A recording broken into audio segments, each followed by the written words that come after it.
there in some cases on Capitol Hill. The new Congress, of course, is set to be sworn in today, but also the vote for the Speaker of the House with Speaker Mike Johnson possibly in a tough fight to keep his job. The National News Desk's Ultra Eleanor Shah reports. Over the past 2 years, House Republicans gave the country a fair share of drama while choosing a House Speaker. A Speaker has not been elected. Twice. Friday's Speaker vote certainly isn't expected to come to blows, but nerves are high within the Republican Party as they'll have an even smaller majority in this new Congress than they do in the current one.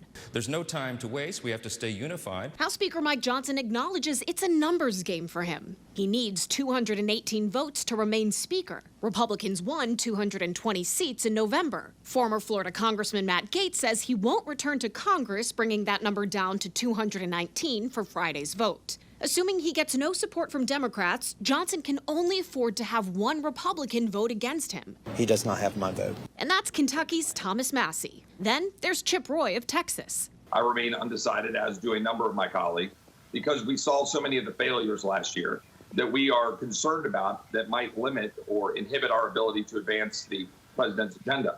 President-elect Trump is endorsing Johnson. I think they'll support Speaker Johnson. I think we're going to have a great time in Washington. Trump's supporting Johnson even though he couldn't manage to include Trump's demand for a debt ceiling increase in the latest short-term budget. Treasury Secretary Janet Yellen says the U.S. is on track to hit its borrowing limit between January 14th and January 23rd. Whoever is Speaker will play a major role in negotiating a deal with the Senate and either President Biden or Trump to avoid an economic catastrophe.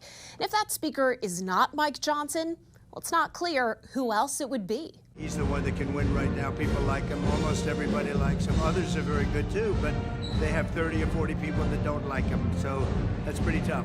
But if past is prologue, in these Speaker elections, anything could happen. On Capitol Hill, I'm Ultra Eleanor Shah for the National News Desk, America's News Now. A new video of the man who